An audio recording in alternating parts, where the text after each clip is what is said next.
You're watching Good Morning Nigeria on the network service of the NTA, and our focus is on the 2025 BRICS Summit. Let's take a listen to Timothy Yusuf's report. The 2025 BRICS Summit, which is the 17th, is a significant diplomatic milestone for Nigeria, marking its debut as a partner country in the influential economic bloc.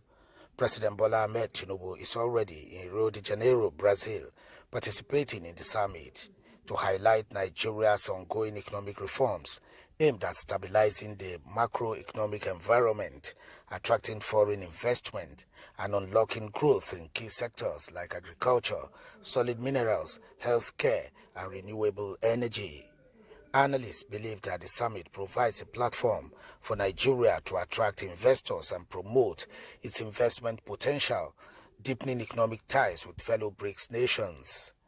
With the summit's theme, Strengthening Global South Cooperation for More Inclusive and Sustainable Governance, it aligns with Nigeria's vision for global financial reform and multilateral cooperation. For the summit's potential benefits, many say Nigeria's participation in the BRICS summit could lead to increased investment in key sectors, driving economic growth and development. By showcasing its economic reforms and investment potential, Nigeria can improve its global competitiveness and attract more foreign investment. Also, the summit provides an opportunity for Nigeria to diversify its economy and reduce its dependence on oil exports. However, Nigeria faces significant economic challenges, including high inflation and sluggish growth, which need to be addressed to achieve sustainable development. The success of Nigeria's economic reforms will depend on effective implementation and the ability to attract foreign investment. Overall, the 17th BRICS Summit presents a significant opportunity for Nigeria to promote its economic interests, attract investment, and strengthen its global partnerships. This partnership has already begun as Nigeria and Brazil are making new commitment towards fast-tracking the processes of actualizing the gains of the bilateral relations between the two countries. President Bola Tinubu and his Brazilian counterpart, Luis Lula da Silva, expressed enthusiasm for a timely and fruitful relations between Nigeria and Brazil at their meeting in Rio de Janeiro ahead of the 2025 BRICS Summit of Heads of State and Government holding in Brazil.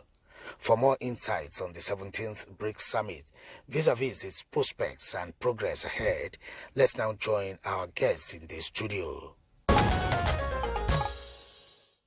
Thank you very much, Timothy Yusuf, for that background report. And now joining us here to begin our conversation on 2025 BRICS Summit, let me introduce in the studio Dr. Adoyi Matthew Omale.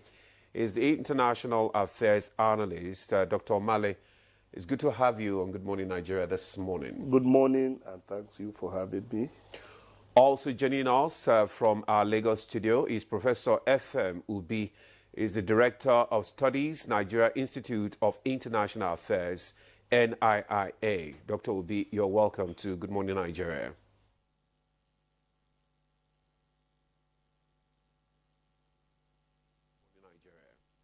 Thank you. It's a pleasure being here with you. Thank you.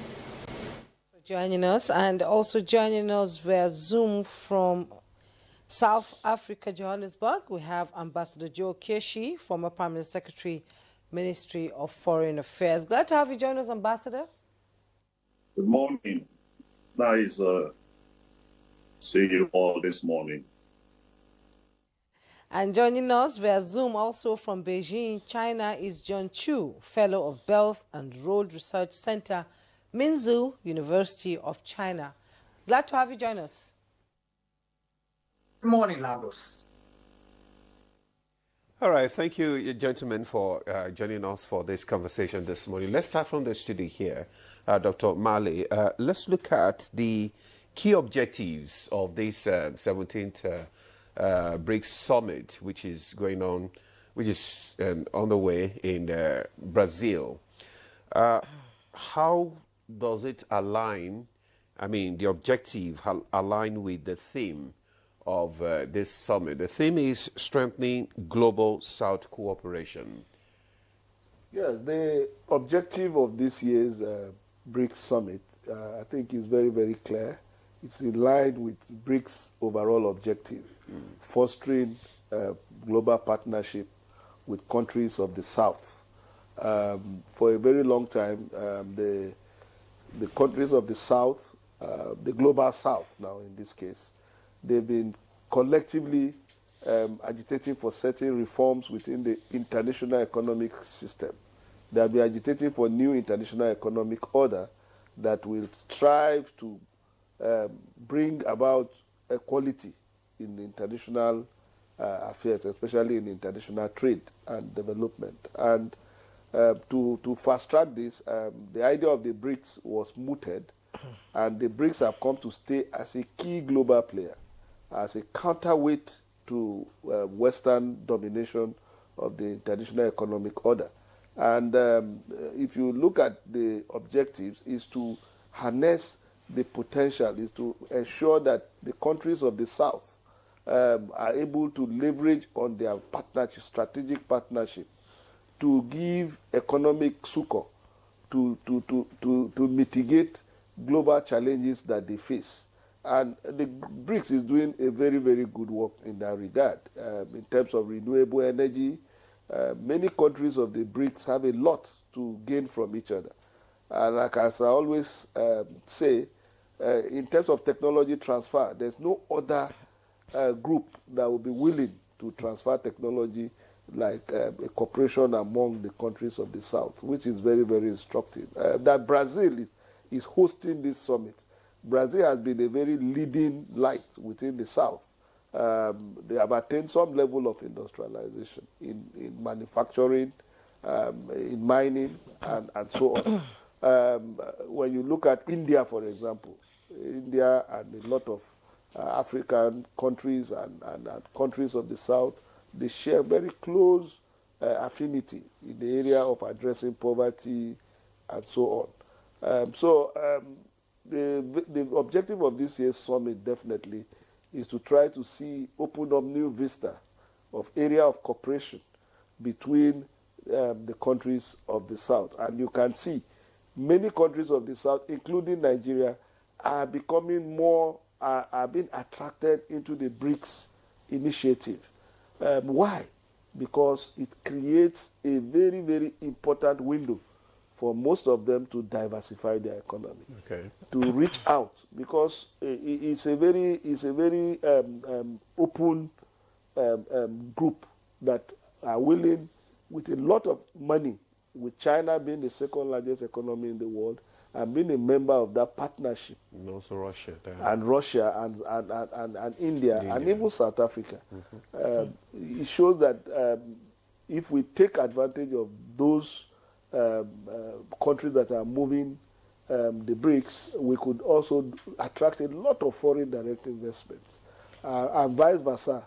We can also enter into favorable trade relationship with these countries to expand our economy, to diversify our economy, and so on. So it creates a lot of opportunity for us as a country, for Africa as a continent, and also for the countries of the South-South. We, in the academics, have been arguing about looking inwards. I think BRICS creates that opportunity for us to look inwards, to see how we can cooperate among ourselves within the global South, because we share very similar problems, very similar challenges, and it will be good if we can leverage on that. I think President Bola Ahmed Tinubu and his handlers knows very well that the opportunity that are abound within the BRICS, and that is why Mr. President has to make it as a point of contact to attend the BRICS summit, which to me is very good for Nigeria. It is. It's very good for Nigeria and a step forward in diversifying our economy. Let's bring in Ambassador Joe Keshi into this conversation now. We're beginning to understand, the BRICS as it is, and what is the central focus of this 17th BRICS summit in Brazil? And why is it important globally? Because some experts term it as a table shaker on the global scene.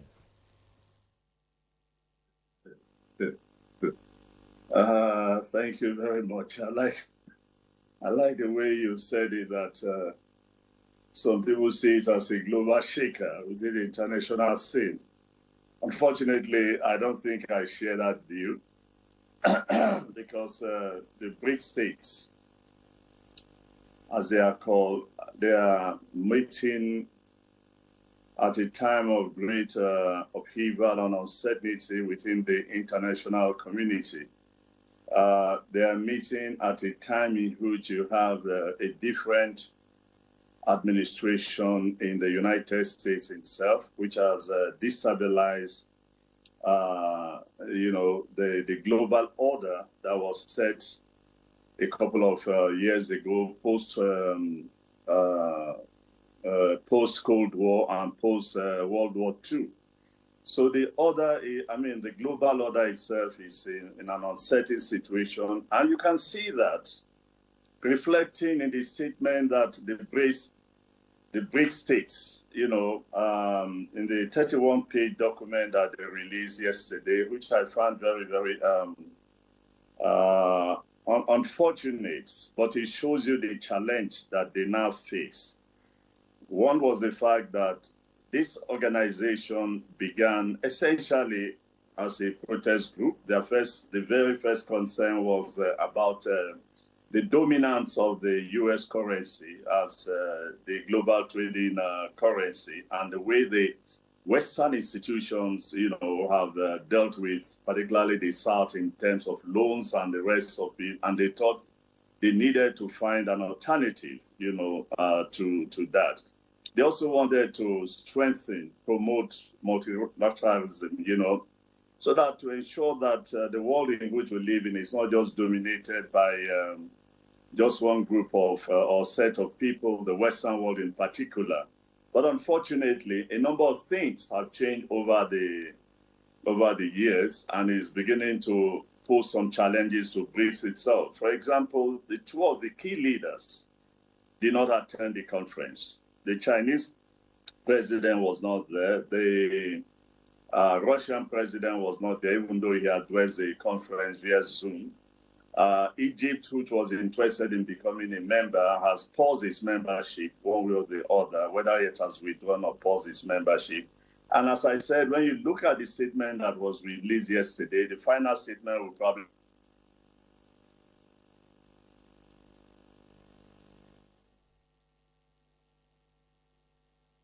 We're having some network challenge there, and probably when that is resolved, we'll go back to South Africa to join Ambassador Keship. So let's bring in Professor Ubi into the discussion right now. Professor Ubi, let's have your perspective. I know that you have been listening to the conversation so far. Let's have your perspective concerning this 17th BRICS summit, in particular, how it aligns with its objective and also with the theme, which is strengthening the global South cooperation.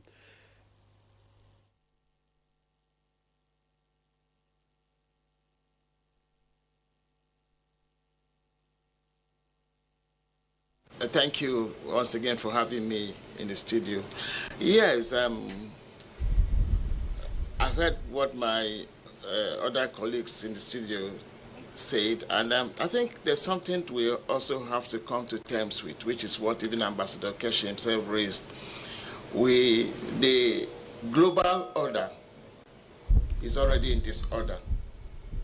That's number one. Number two is the fact that we are in an uncertain world. And then the third point is the fact that the developing countries are the ones that are the ones suffering the most hit in terms of issues regarding global health, underdevelopment, the international economic system, or the financial park. And so what is so unique about the BRICS is the fact that it is giving impetus to what we call collectivization in international economics, a situation where groupings of developing nations will come together to form a force, to either counter the injustice, disparity, inequity that you find within the international system. And so the theme of the BRICS this year has a lot of sub-themes, that will be addressed with regards to global health, international finance, trade, and all that. And you can also see that much recently, since the assumption of President Trump into office, there's so much dislocation in terms of international trade, with the hike in tariff. And so this is the time where the developing countries, either under the auspices of BRICS, must have to come together in concerted effort to look at other ways that could enhance their economy.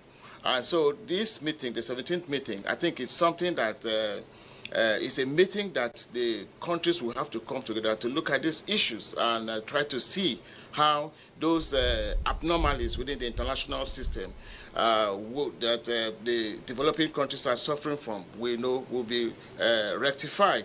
Now, if you listen to our president in his submission, I think yesterday, the whole team of the BRICS and even the sub-teams that they are looking into aligned with our own Nigerian domestic economic challenges we are facing. And so him being there, it's unique and it's great, it's awesome, because this is the only time you can, under such meetings, that you can, attract foreign investment, attract investors into the green energy technology, which is the in thing, and much more importantly, which is something we also have to look at, is the AI, the fourth industrial revolution. That is key, because the BRICS Summit, 17th Summit, is focusing on AI governance. So this is something that we'll begin to look at, because as we are transcend into the fourth industrial revolution and trying to adapt robotics, AI into our economy, I think this is something that will begin to focus us on. And so our policies should be geared towards this area. But before I stop, I would like to say that this is the time, the appropriate time, that we need to begin to look at a new international financial pact, where we will move away from the dominance of the US dollar. Now, there have to also be other convertible currencies that could be used, because that is a power that is the power that the West have always used, in terms of sanctions. Like you see what happened at the start of the Russia-Ukraine war, where SWIFT, MasterCard, Russia couldn't have access. I think these are the part of the problems and challenges that the developing world are facing, which is actually bringing about this new concerted effort in terms of multilateralism, in terms of the fact that we need to push for a multipolarity system where there's no one dominance and there is no hegemony that gives order, because in that sense, it creates a whole lot of disorder in the international system. And this is exactly what we are seeing now. And so I think we begin to look for other, not just BRICS, the South-South cooperation should be harnessed, we should also create other multilateral entities, because the future of the globe is not about one hegemon, and neither is it about bipolarity. It's about multipolarity, and it's about multilateralism. So that is the focus, and that's what I think we should begin to do. And so our president being at that meeting is no mistake. I think there's a lot we can benefit from that forum, and by the time it comes back, maybe a lot of investors will come in, a lot of trade relations between Nigeria and the emerging powers and other economics who are the economic powers that are there, from the different regions across the world. Okay, thank you so much. Sorry, excuse me. Thank you so much, Professor Ubi, for that opening statement. And we know that all the superpowers, some of them are joining the BRICS now, like Russia and China and India and all that are coming on board. But let me bring in John Chu from China into this conversation. We've seen the summit going on, but there's been an absence of China and Russia, although Vladimir Putin joined the conversation via Zoom. So how is this affecting the tone and direction of this summit? And would you say that BRICS is expanding its global influence or struggling with internal fragmentation? What's going on there? I think this is absolutely a great question. I think, first of all, I answer the first question. I'm not saying this is an absence. I mean, this is a physical, not attending to the meeting, but through the Zoom or sending the representative. It doesn't at all to influence this impact of the conference.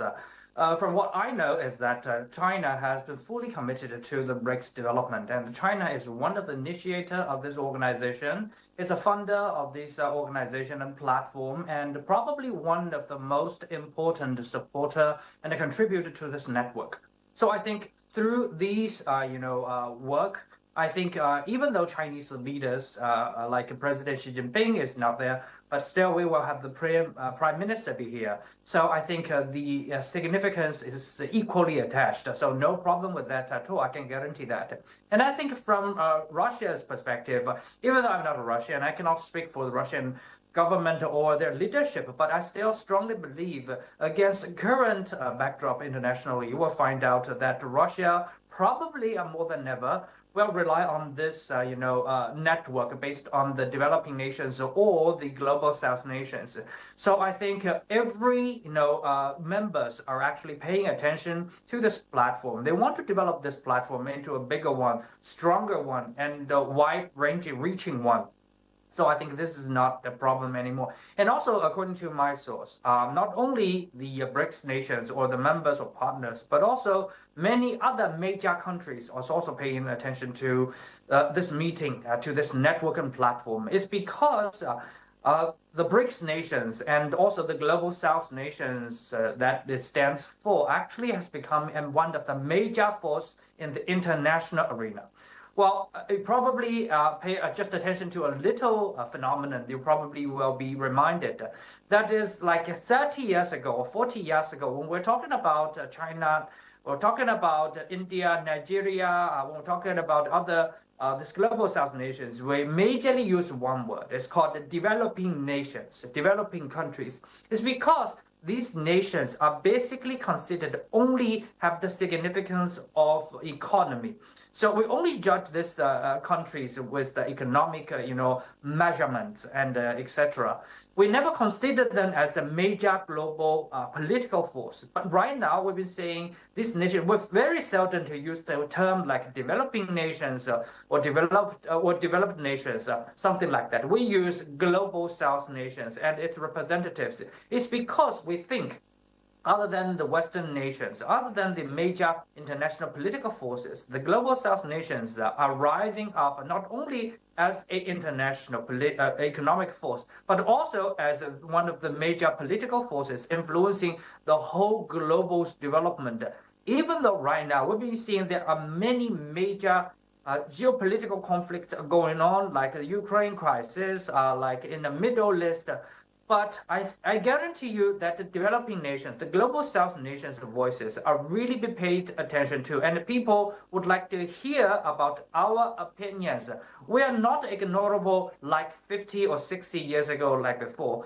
That makes our platform, like the BRICS organization, its platform, to be more important than ever. So I think that's the reason why we should, put more of the significance and attention to our own network, our own collaborations, to think about how we can collaborate in a wider range, in a more closer extent, and then to prop up our economic presence as well as our political impact. And that will change and reshape the international geopolitical scenario in the next 20 years.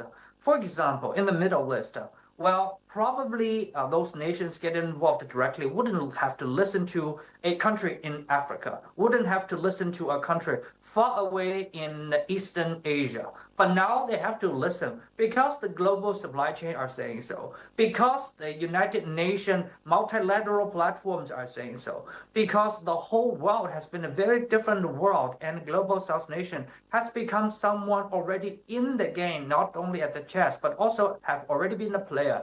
That's the reason why we need to work with each other more than ever. And this is my answer to my dearest hostess. Thank you.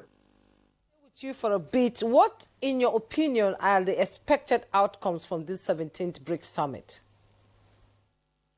I think this summit probably will discuss many very important issues. I think number one, everybody understand we are having a very, very turbulent roller coaster, travel internationally.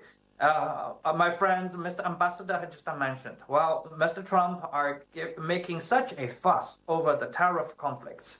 So everybody's worrying about the situation. There are no exceptions. Even the alliances, just take a look at Japan, just take a look at the UK. Their closest alliances are also taking a lot of the impact, letting alone us, Africa, Asia, South Asia, and Middle East, and etc. So that's I think the number one cause that bring all of us together. After all, I think the BRICS nations, the BRICS organization is the platform, try to put effort on collaboration on economy issues, infrastructures, digitalization, modernization, financial services, because I think this platform is very different from 50 years ago. It's very different from the non-alliances movement or something before that time, because at this moment, it's more like a very open platform. We try to put aside our differences, but work closely on economic issues, because we believe that only with economic uprising, we will have a voice all over the world. And that's the reason why everybody's eyes is on us, on the BRICS. So I think how we can stay together, talk through this kind of turbulence is very important. And I think secondly is that how we can, really put aside our differences, like Miss Hostess just mentioned, within this organization, what kind of a real problem do we have? We have to admit, all these member states, all these member countries, they have different agendas. And we need to, respect that and work a way out to reach our common goal. Every nation will have their modernization target. Nigeria wants to be a modernized, digitalized, modern economy. India wants to be that. Well, Saudi Arabia also want to have a modernized manufacturing industry. And Russia also want to restore their position in the international finance and also manufacturing. So how we can just bring in all these visions and form a bigger pictures, try to accommodate more of the different pictures and bring them into one. So I think this is something we need to talk to each other within this meetings. And also letting alone. I'm not saying this club is the sweetest club all over the world, but come on. My source tells me many other nations try to join in the BRICS nations because they see there are many good deals in here. For example, people are working together and do not asking you to choose side. We're not asking, okay, Nigeria, choose us between America or China. We're not asking, okay, Saudi Arabia, choose between Russia or Ukraine. And then after you make choices, and then you can join in. No, there's no string attached at all. You just come here on the equal footing and do trade with each other, and that's it. And as long as you respect each other, as long as you want to work with each other on the trade and economy, fine, you're all good partners. And this is a really rare club in the whole world against the current backdrop. So many nations want to come. So who is going to come in next? I think that will be a problem. Every existing members will have their own calculations. That's true. But we still also need to work out a plan to accommodate to our everybody's best and the largest interest. This is also something we need to talk about. And also, I think fourthly is that how we can have more of the detailed plan can be carried out. For example, how we can build more bridges, how we can have more of the digital infrastructures, how we can utilize more of the loans with probably lowest interest rate to support one nation's long-term development, but not entrap them with the burden of the loans. So So all these need to be talked about through this kind of a meeting. I think the reason why the leaders are not here is because through last time's summit, we have already set up the great framework for this meeting. But this time is mostly focusing on the details, the working plans, the real actions. So I think this is something we need to pay attention to. Well, thank you so much, John Chu, there for your opening perspective there.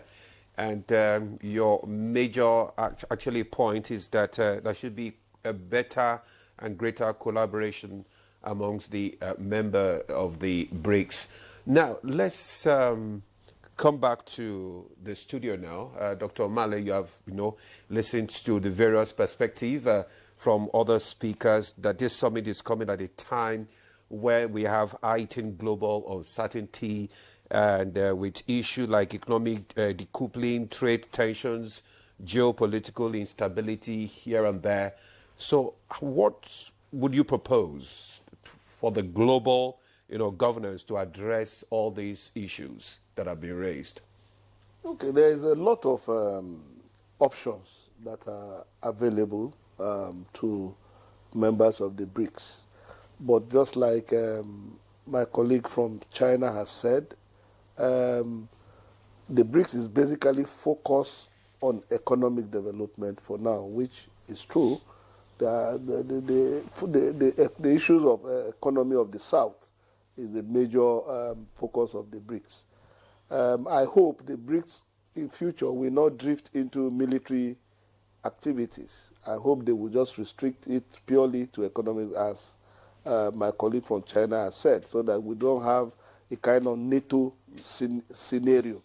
Yeah, so that we don't have a NATO scenario that will portend great danger to the existence of the BRICS. Just like he has said, the BRICS is welcoming everybody now. Saudi Arabia is welcoming different countries. Nigeria wants to be part of it. Everybody wants to be part of it. But the moment they begin to branch into talking about military wars and so on, that will cast a lot of, that will set the gains back. But the prospects of the BRICS are there, just like you have asked. There are so many issues. What strikes me more is the issue of the new development bank. That is very, very critical. We, especially in sub-Saharan Africa, or in Africa generally, we need these facilities, just like one of the speaker has enumerated. We need these soft loans. We need these infrastructural development facilities to boost our infrastructure. We need the technology, and the BRICS serves as a veritable source of getting these loans and this finance to diversify our economy, as it has been said here earlier on. I think that what we as a developing country should do is to cooperate more with ourselves, because if we must catch up, if we must compete globally, then we need to harness all our potentials. One of the problems many of us, the developing African country, have is in the area of processing our raw materials. And the BRICS will have a lot to assist in that regard. The foreign direct investments that we desire now through the BRICS are investments that can actually be situated within our boundaries, that can be engaged in meaningful manufacturing and production. And like one of the speakers, the man from China, has talked about, the international system is very turbulent now. There's a lot of turbulence with the tariff war and the economic posture of the Trump administration. A lot of countries are moving towards the BRICS because the BRICS has provided an alternative platform. It was not in the past where it was only the Bretton Woods institution that was being led by America that was carrying out, that was driving the international system. The new alternative has been very appealing to a lot of developing countries, because if you look at the new development bank, the interest rates and the favorable conditions that this bank is giving is very, very attractive to developing countries. And that is why you see a lot of countries moving towards the BRICS. And I hope this is sustained. As our analyst from China has said, the BRICS is open, and a lot of people are now seeing that, yes, the BRICS is really committed to changing the global narrative. So, and that is why a lot of countries are looking strategically into this partnership. If countries like Saudi Arabia, that is a very close ally of the United States, could see the benefit of joining the BRICS, then you are rest assured that many more countries, recently Indonesia was able to join, many more countries in the global south will want to take this opportunity to have an alternative. You know, what the BRICS brings to the table in terms of international economic relations, what the BRICS bring to the table is a completely new alternative. And that is what makes it unique. And I just hope that the focus, the direction of BRICS at a point in time do not shift from this new focus, so that unlike in the past where it is only the Western world that dominates the international economic system, a new opportunity is being given to countries of the South. Okay. And like one of our analysts said, I just want to refer to what he said. He made a very, very important statement. Even countries of the West, like Britain, Canada, and some other countries, they have not been happy with even the way they've been treated by the current American president. And I might predict that in the near future, they might be also looking towards the BRICS too, for protection as succor. The BRICS is the new bride now. Okay, before we go to Ambassador Keshi, remember to send in your comments and questions on our text messages so that we can be able to read them out to our guests and they can respond so that you can begin to understand exactly what the BRICS is all about. Ambassador Keshi, it's good to have you back.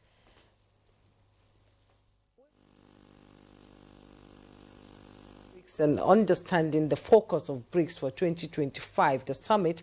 Now, Nigeria is a partner of BRICS now, full partner, and with time, we intend to be fully member of the BRICS. Can you break it down for us, some of the prospects for Nigeria in relation to BRICS 2025 and beyond?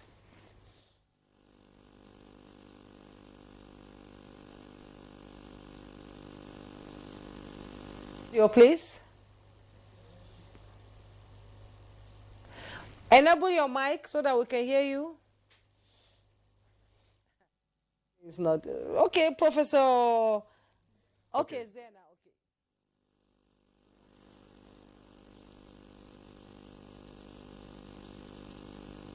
Okay. Can I?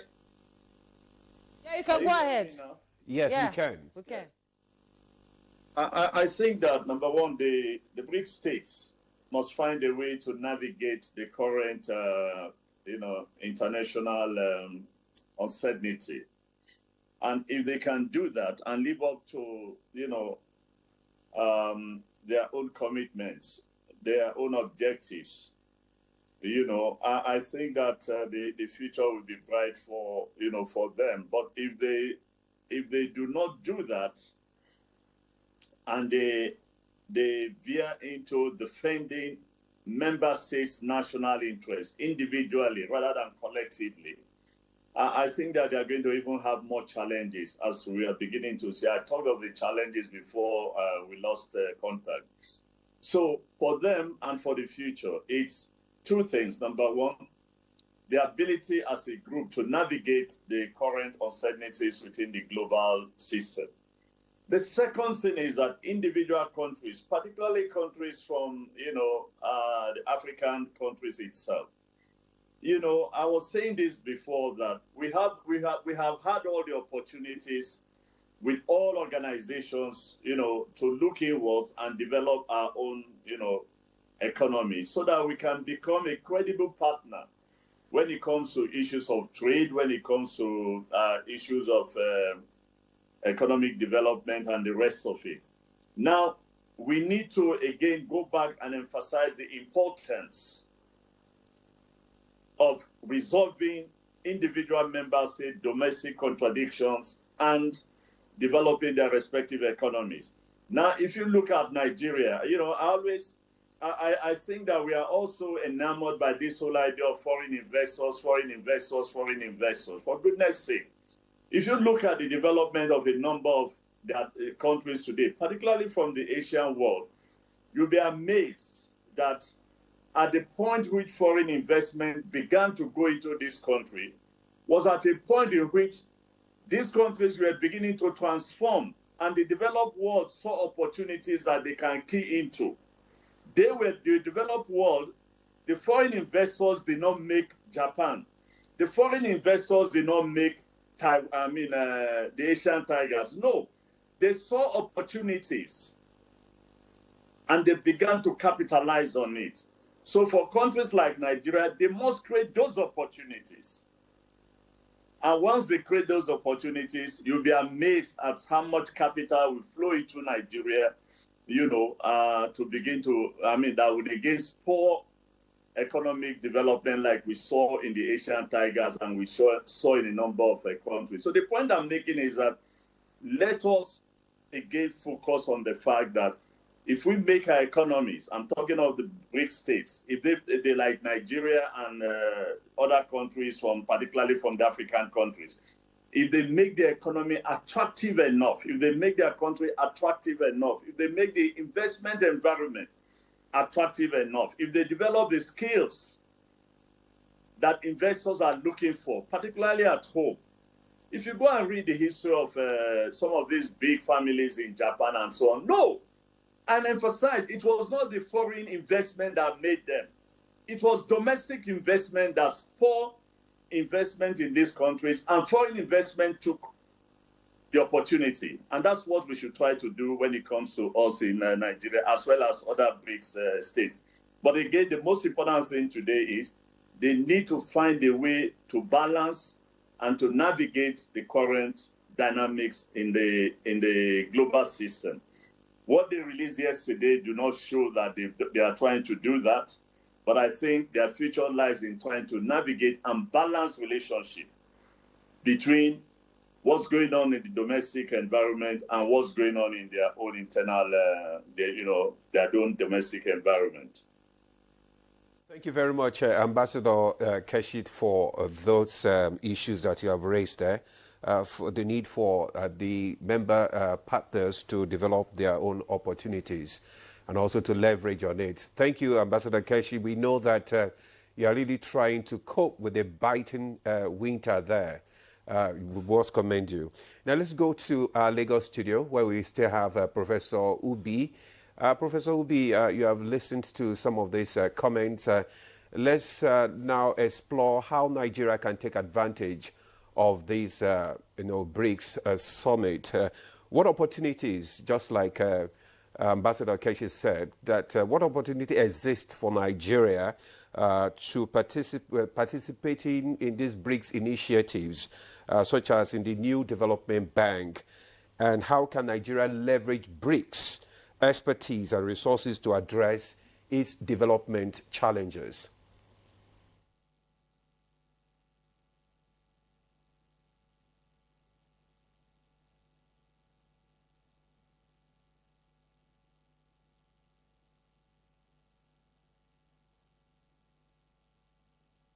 Thank you for your question. I like to say that we must understand BRICS in terms of data. BRICS the population of BRICS is about half of the world, almost half of the world. The economy of BRICS is 40% global economy. It's 40% of the global economy. Now we come back home to Nigeria. Nigeria is one of the largest population in Africa, and so we also understand that Nigeria is 3/4 of ECOWAS market. Nigeria is 1/4 of Africa's market. And so you could see complementarity between Nigeria as a nation and its membership, whether partnership now and its membership in future with BRICS. And so we all need each other in terms of trade, in terms of investment. So, but, you know, what I would say is for us to keep our house in order. You know, we have to put in place the right reforms, the policies that could attract foreign investors, that could engender economic growth, you know, domestically.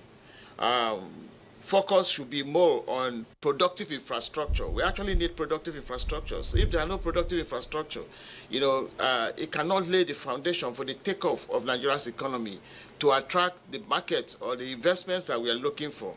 And also, our relationship with China, our relationship with India, Brazil, South Africa, and other members of the BRICS, you know, will have to be strengthened more and look at comparative advantages in areas that we could engage with them, such that we are not going. It's going to be mutually beneficial. And so I think the government should, you know, at this point, you know, at this meeting too, you know, on the side meetings, be talking with the various presidents who are there, and also try to market Nigeria, you know, at this particular point. Because, like I said, there is no country in the world that can afford to ignore Nigeria. Nigeria is a huge market, whether you like it or not. Then in terms of resources, both human and natural, we've got them. But what we need is industrialization. And this is the point in time that the government should be talking, you know, at this meeting, you know, in terms of offshoring and outsourcing from either China, from Brazil, from India. Now, it's also an opportunity to diversify our economy, you know, moving away from crude oil, moving away from just crude oil and export and import of finished goods. We need to also move into agriculture. We need to also industrialize. You see, industrialization is key to any country's development. But I would like to say that aside industrialization, two factors in economics that give impetus to development is trade and industrialization. But first, you must put the manufacturing base first in the economy, and then the industrialization. In that, you know, in doing that, you could attract all the investors you want. You know, now as an advice to us, I think we should begin to talk about these countries outsourcing into Nigeria instead of going to China to buy all the finished product. If, for instance, we have a lot of rubber plantation, why don't you come set up the rubber factory here? Why do you need to come and get the raw material and take to China and, you know, manufacture, get finished product and bring it back? Why? Why do we need all that in the 21st century? You know, I think some of these companies, and it is there, even if you look at the FOCAC document, plan of action, it is always there, that the Chinese government says it will encourage Chinese enterprises to go set up factories or industries in Africa.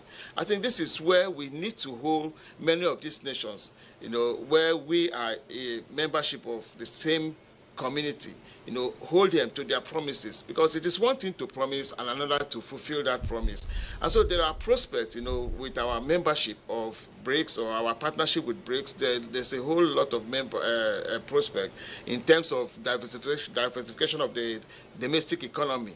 Now, one of the factors that the 17 BRICS is talking about is global health.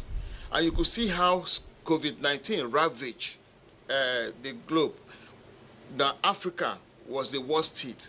We didn't have access to vaccine.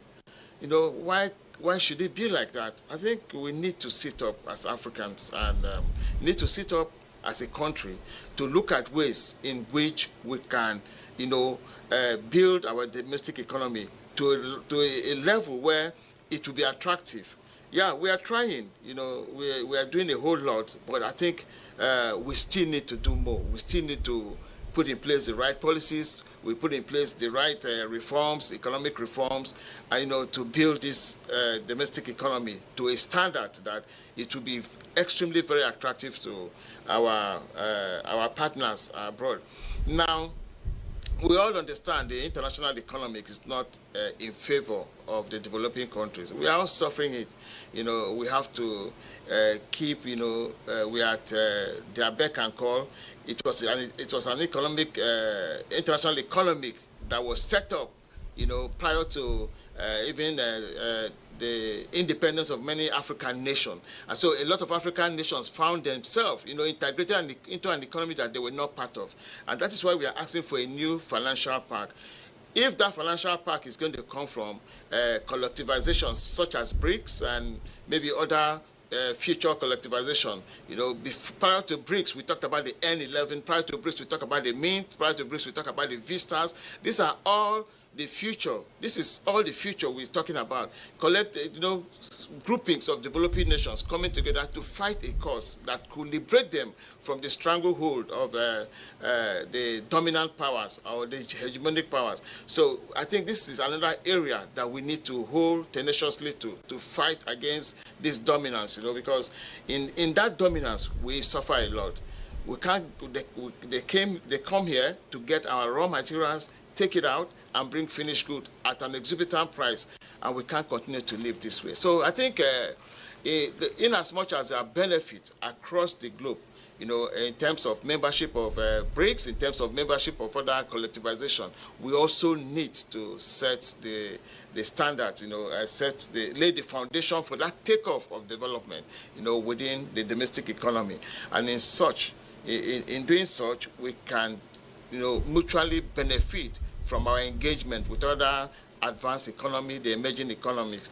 And I would say that the future is multipolarity, the future is multilateralism. The good thing about our country, Nigeria, is that the past couple of years we've been asking for a new governance, international governance system, that is inclusive, where everyone would take ownership, not the existing governance system that we have right now, which, we all talk about the rule-based. Like I said at my initial opening statement, the rule-based order is already in disorder. And this is something that needs to be corrected for every developing country to gain the benefit of its independence and the benefit of membership, partnership with other developing countries and emerging powers. Indeed, Professor, diversification is key to having a stable economy in Nigeria. Don't forget to send in your text messages. We're expecting them. But now we'll take a break. When we return, our conversation will continue with John Chu from China. Yeah, welcome back. And this is Good Morning Nigeria. We've been discussing the 17th BRICS Summit holding in Rio de Janeiro, Brazil. John Chu, let me bring you into this conversation and let's talk about the expansion of the BRICS itself, from 5 to 11 members and then partners. Nigeria is a huge market for doing business with China, and with BRICS now looking towards partners like Nigeria, let's look at the prospects and pitfalls. How will this benefit Nigeria? What are the prospects for Nigeria? That's my first question. The second one is, how will issues like the Security Council seat and a BRICS currency, though they say it's still far off, how will it impact African nations that will be joining, BRICS now? Well, thank you for the question. I think this is actually a great question. I think for the first question, I think the answer is very important. Right now, I think we have to understand one thing is that the paradigm of the growth, the paradigm of the wealth actually been changing a lot. I think BRICS and also this platform organization means more important than ever. A lot of people are saying, okay, this is just another hoax. This is just another powerful economic nations try to shift their capacities to some other nations, something like that, or some debt to some other nations. No, I don't quite think so. If you understand what's really going on in the current 20 years or even 40 years, you will see it's very different from what happened in the past 100 years or 200 years. Well, 200 years ago, when the colonizers or the first round of globalizers tried to dominate the world, the growth model looks very, very different. When you want to get rich, so you have some machines and you conquer a lot of the colonies, and then you control a lot of the slaves, and then you get rich. You can dump your products to the colonies, and then you can rob a lot of the raw materials and get rich.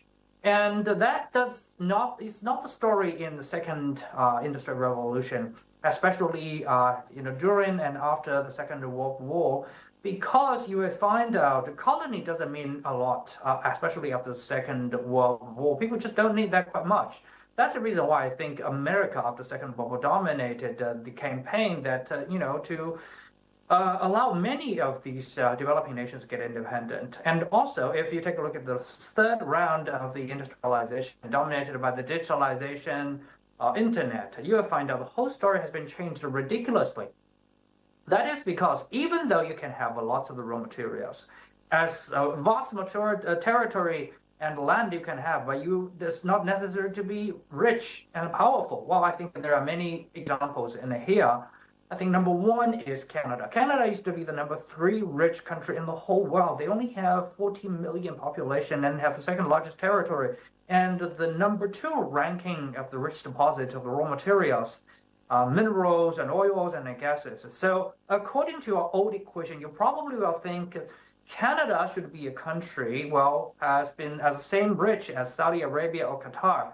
But the answer is Canada is not only probably the ranking lower and lower in the G7, but also the average fiscal and the public, debt situation is getting worse and worse. Well, such a large country with such a rich deposit of the natural resources, but with such a little, with a little population, why they are not getting richer and richer? But there's another story happening with the newly ranked number 4 economy in the whole world called India. India has 1.5 billion of population, and average per capita, natural resources are very, very little compared to Canada. But it's climbing up really quickly to the number 4 in the whole world. I think a similar story also happened like 20 years ago with South Korea, with Japan, also with China, similarly. So why is that? It's because the new growth model, I think number 1 does not rely on the natural resources alone. It's more reliant on the human resources, the people's brain, people's idea, technology, something like that. The innovation has become very important. I think that's the reason why lots of the global South nations are after their own target of globalization, digitalization, modernization. I think that's one very important thing we need to remember. And I think secondly is that the whole logic is very different. In the past, in the old paradigm, you need to defeat your enemies or competitors so you can get rich, they can get poor. So a lot of people are saying, okay, when one economy is rising up, the other economy needs to fall. But I think that's a wrong idea.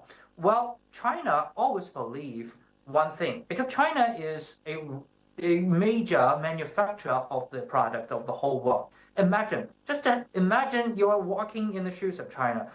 China, do you want to have rich, peaceful neighbors and partners, or do you want to have poor and partners in a war and in a chaotic situation? Just to make a choice.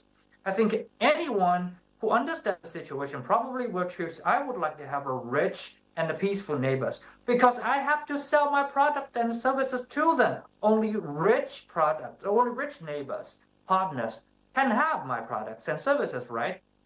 So we call it win-win result and the common prosperity. I think similar stories happen with many other major manufacturers. For example, Germany, for example, Japan, they, after the Second World War, all followed the similar policies. They try to make peace with the surrounding countries.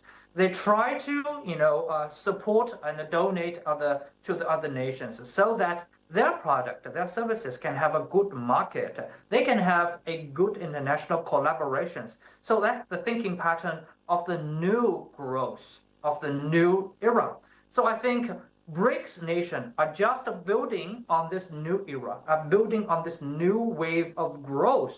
Because I think on this platform, every nation, most of the nations are manufacturers, are providers, providing services, products, raw materials.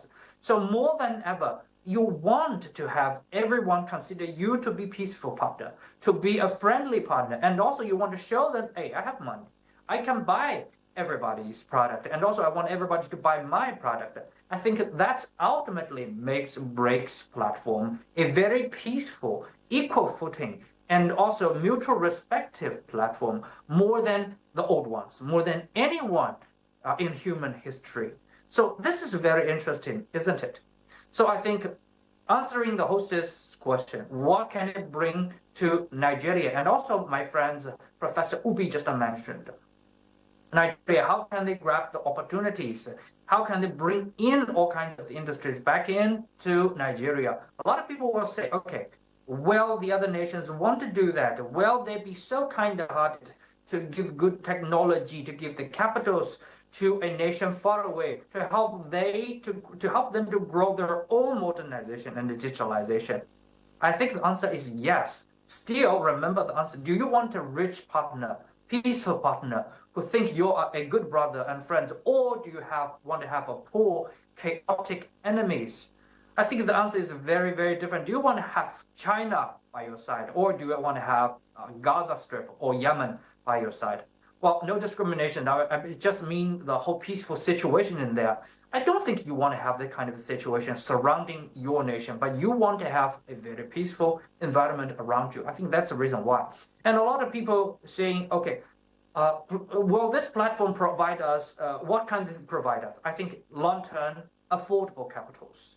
We all need capitals to grow. And also technology. Don't get it wrong. A lot of people say, are they good enough to give us the technology? Trust us. The technology in all these years evolve every 2 to 5 years. People will love to give you technology so that you can climb up the orders, climb up the ladders. Well, if one country is already on the top of the ladders, like America, but all the other nations are still down the pyramid, how can America sell the product, the movies, the financial products to all of us? It needs the whole world to climb up eventually. And China, Russia, India, Nigeria is the largest African economy. I think Nigeria also understand this logic. So I think this is the time, this is the moment that we seize this opportunity to get prosper together. I think that's the logic of this joining the BRICS nations. And if we do that, we will have more than 20 years fast-growing corridor to catch up with. Just take a look at Lagos. Just take a look at the market. Well, think of one thing. Is Lagos far better than 20 years ago? Is the military force of Nigeria far better than 20 years ago? Is people's living standards right now is very much approaching $1,000 per people in Nigeria? Is that far better than 20 years ago? And what's the reason why? What's the reason behind that to make things far better than 20 years ago? I think that is globalization. That is international trade. That is the innovation of the technology happening in Africa and Nigeria. And all these things can be brought by BRICS platform. And also answering the second question, I'm not quite an expert on Security Council issues, but I would like to say United Nations is also reforming. We as Chinese thank very, very much from the bottom of our heart. African brothers used to be the partners that take New China into the United Nations. But it's a win-win result because China as a new force going to the United Nations, get back its seat in the Security Council, reshaped the world international governance order to make the world a better place, not to be dominated by some, few hegemony powers anymore. Global South nations have its... We have to interject you now because we are running out of time. And we need to take some responses from some of our viewers that want some answers to some of the questions that they have sent. So let's just thank you so much for that extensive, explanation there. So let's come back to the studio where we have Dr. Omale. We have some questions from some of our viewers which would like you to respond to. This one says, how does BRICS promote innovation and technology transfer to Nigeria and other developing countries? Igbodo Ofule from Asaba says, in this contemporary world of business economy, superior performance and competitive advantage is key. What kind of assets does Nigeria hope to capitalize or leverage on other than the crude? And Patrick from Garki says, what role can the Nigerian private sector play in promoting economic cooperation with BRICS countries? Well, these are three questions, so I will just put them together because of lack of time. Yeah. Well, Nigeria has a lot. I disagree with the man from Delta. Nigeria has a lot to offer. In terms of agriculture alone, we have very vast arable land. We have very, very good markets. We can produce enough food to feed the entire African continent and beyond. So we have a lot to offer to put on the table as far as the BRICS is concerned. We need to market our products in terms of agricultural production, even in small and medium-scale enterprises. Our companies are not doing too badly. We just need a small push so that we can export many of our products, especially from the Aba Industrial Hub, from Apapa, and even Bompai in Kanu. We have several industrial estates in the country that we need to look at so that we can push our finished product into the international market. So Nigeria definitely will have a lot to offer. On the other question about whether has Nigeria got to benefit from the BRICS, we have a lot to benefit from the BRICS. Like it has been said on this program, in the area of getting access to low-interest loans that will rival the IMF and World Bank. So we can access this facility to develop our infrastructure. So we have a lot, definitely, to benefit from the BRICS. All right. Okay, let's bring in Prof into the conversation. He's in Lagos. Prof, I have two questions from two of our viewers. He said, Chike from Wari Delta said, Nigeria's BRICS partnership is a game changer, offering access to new markets, investments, and technologies that can drive economic growth and development. Under President Bola Tinubu's leadership, the administration is aggressively pursuing foreign investment opportunities with a strong focus on agriculture and industry. As foreign investors continue to pour in, this is a strategic move that has the potential to unlock Nigeria's economic potential and propel the country towards sustainable development. And another viewer said, good morning, I want to ask you, the name BRICS, which I believe is Brazil, Russia, India, China, and South Africa, as many other nations are joining, would the name change to accommodate other countries, or will it be just the founding fathers? Good job, NTA. Thank you.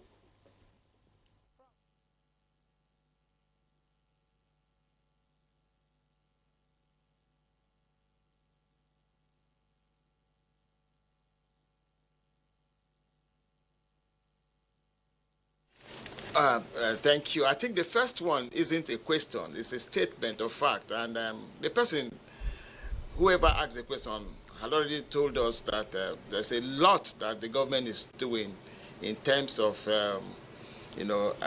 harnessing its position with the BRICS, partnership with BRICS. And so, and truly, the government is doing a whole lot since inception. There has been a whole lot of image building and a lot of attraction of foreign investment, which is yielding results. But I also advise that, you see, there's something I also notice about us. Sometimes we want quick results. These things take time. It grows, not just at once, but transcendentally. And so with our relationship with BRICS and other emerging powers, emerging economies, there are prospects that we will achieve more and more. The name BRICS, since other members became part of, other countries joined BRIC. In many of our academic write-up, we use the word BRIC Plus. And even if you go online, the name has changed from BRICS to BRIC Plus. So it's not just BRICS, because there are other nations now who are also members of BRICS, and there are partners too. So it has changed, and I don't think it is going to remain BRICS. For now, the name, the acronym is BRIC Plus, including new members that have joined, and also partners who are also there. So I think as we go forward in the nearest future, maybe they might come up with a new acronym. After all, it's a multilateral organization. And so who knows, they might come up with a different name in future, away from BRIC Plus. And that's, to accommodate other developing nations, to accommodate other emerging powers and frontier markets too. Of this conversation, we go to China. Joe Chu, just tell us briefly, in just 1 minute, what role do you see BRICS in promoting, South-South cooperation and development? In just 1 minute.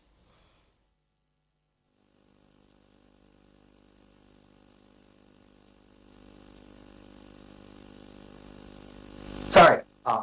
I think BRICS will become the very important platform to initiate all kinds of collaboration between all the BRICS nations. It will become a rule-based forum for everybody to discuss about their differences, and also to form action plans for the future corporations.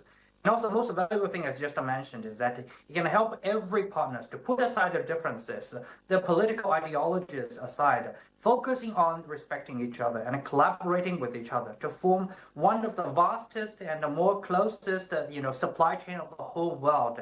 And these economic force and also determinations politically, and make us one of the most important force in the whole world that every other major force need to talk to us. So I think that's the beauty of this platform, to make things happen for the global South nations and for a brighter future. John Chu, Fellow of Belt and Road Research Center, Minzu University of China, joined us via Zoom. Thank you so much for your time.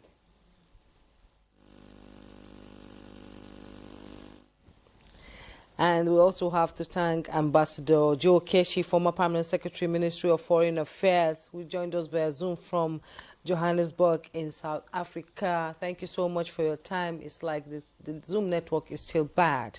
Thank you so much for your contributions to the conversation.